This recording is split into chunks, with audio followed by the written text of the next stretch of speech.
अब example number 5 है। ये एग्जाम्पल काफी इंपॉर्टेंट है बच्चों। इसमें दिया गया एक समतल जमीन पर खड़ी मीनार की छाया। ये मीनार खड़ी है, इसकी छाया। अब जैसे सूरज अगर यहाँ पर है तो इसकी रोशनी पड़ेगी यहाँ पर, और ये होगी इसकी छाया, ये इसकी छाया होगी। उसने कहा मीनार की छाया उस स्थिति में 40 मीटर अधिक लंबी हो जाती है।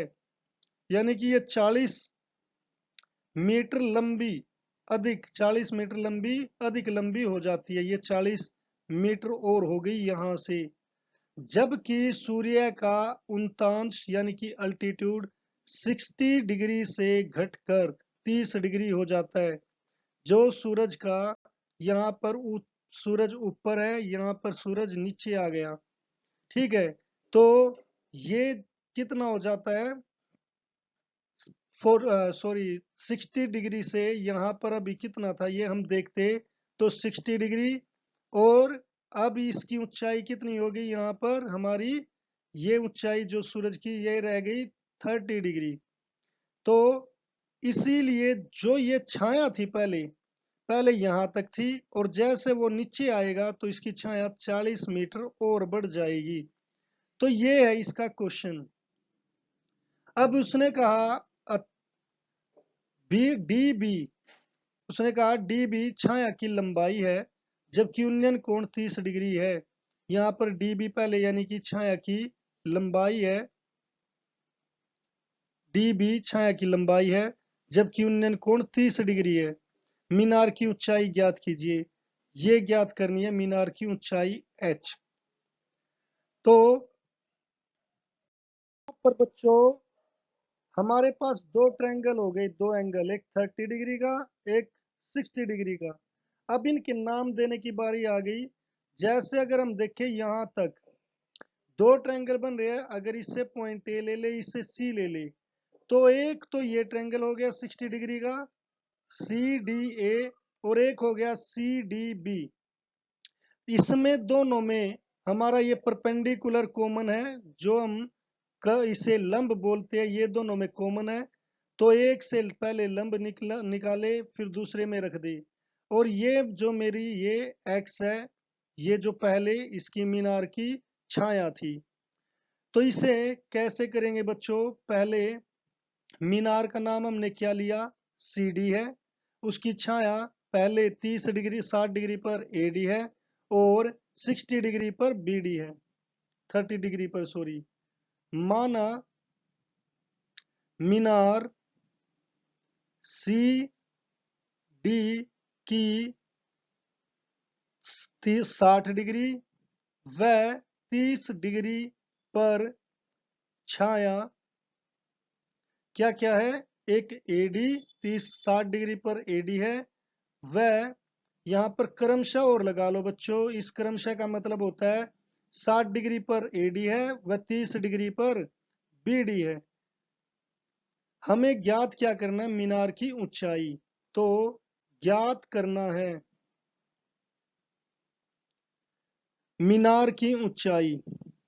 तो मीनार की ऊंचाई किससे दिखा रहे हैं, मीनार की ऊंचाई ये हमारी सीडी है, जिसे हम एच से दिखाएंगे। तो अब पहले त्रिभुज ट्रायंगल कौन से में, ए सी डी ले लेते हैं। ट्रायंगल ए सी डी में अब देखिए मुझे निकालना है परपेंडिकुलर, और यहाँ पर ये जो चीज है ये दोनों बेस दे रखे है। यहाँ पर इस कर्ण का मेरे पास कोई काम नहीं है, तो इसीलिए मुझे क्या करना पड़ेगा, परपेंडिकुलर और बेस। तो ये किस में आते हैं परपेंडिकुलर और बेस, ये हमारा साइन कोस टेन, फिर कोसिकेंट, साइन का उल्टा क्या होता है कोसिकेंट, कोस का सीकेंट, टेन का कोट। तो यहाँ पर पंडित बद्री प्रसाद हर हर बोले। तो जो परपेंडिकुलर और बेस है वो किस में आते हैं, वो हमारे टेन, इस टेन थीटा में आते हैं पी बाई बी। तो मैं लिखूंगा टेन, यहाँ पर कौन सा एंगल है, जब मैं ए सी डी ले रहा हूं तो मेरा एंगल है ये ए, तो मैं लिखूंगा टेन ए। 10A में परपेंडिकुलर क्या है, CD है, और बेस क्या है, AD है। तो यहाँ पर 10 की वैल्यू क्या, A की वैल्यू 60 डिग्री है, CD मुझे H मिला है, AD मेरे पास नहीं है, इसे मैंने X मान लिया। अब मुझे किसकी जरूरत पड़ेगी, वैल्यू की जरूरत पड़ेगी। 10 60 डिग्री कितनी होती है, तो 10 का फार्मूला क्या होता है, टेन थीटा होता है साइन थीटा बटे कोस थीटा, और मुझे 60 की वैल्यू चाहिए, तो ये हो गई उंगली 60 की। तो साइन 0 1 2 3 हो गया, और कोस हो गया 0 1। तो इसका आंसर क्या आ गया, साइन की वैल्यू 3 है, कोस की 1 है, उसके ऊपर रूट, नीचे फन का कुछ भी नहीं, तो ये आ जाएगा √3 equal to h by x.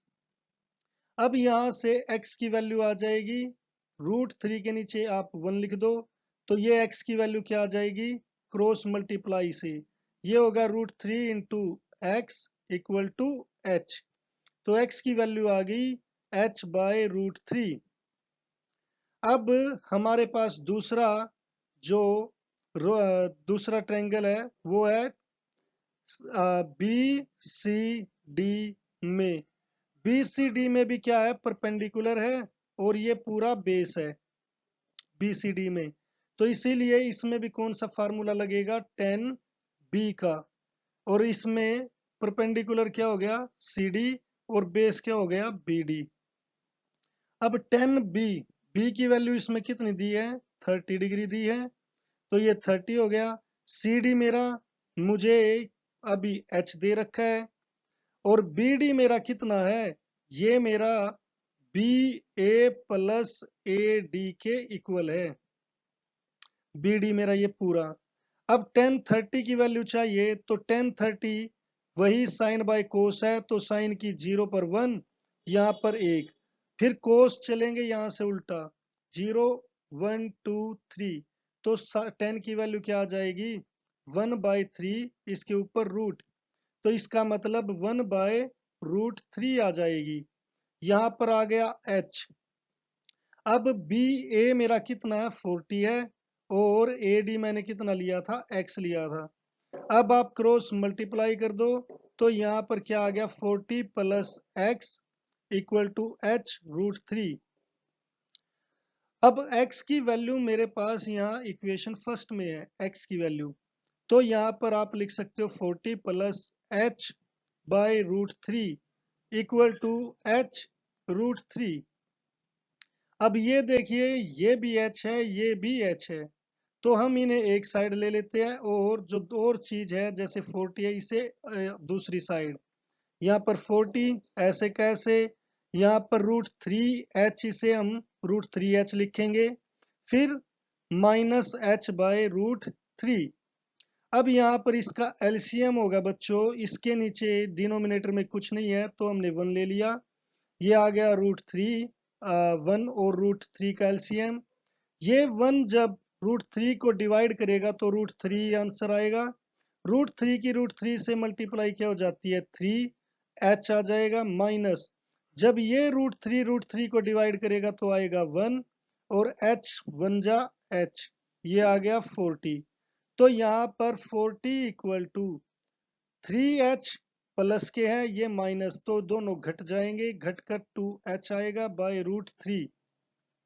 तो यहाँ पर h की वैल्यू क्या होगी, 40, ये क्रॉस में मल्टीप्लाई हो जाएगी, 40 इंटू 30 √3, और ये जो 2 है ये आ जाएगा इसके डिनोमिनेटर में 2, तो 2 1 जा 2, 2 2 जा 4, 0, आंसर क्या आ गया, 20√3। तो जो हमें ऊंचाई चाहिए थी वो मेरी आ गई 20√3। तो इस तरीके से बच्चों ये एग्जाम्पल नंबर 5 काफी इंपॉर्टेंट है, तो हम कर सकते हैं।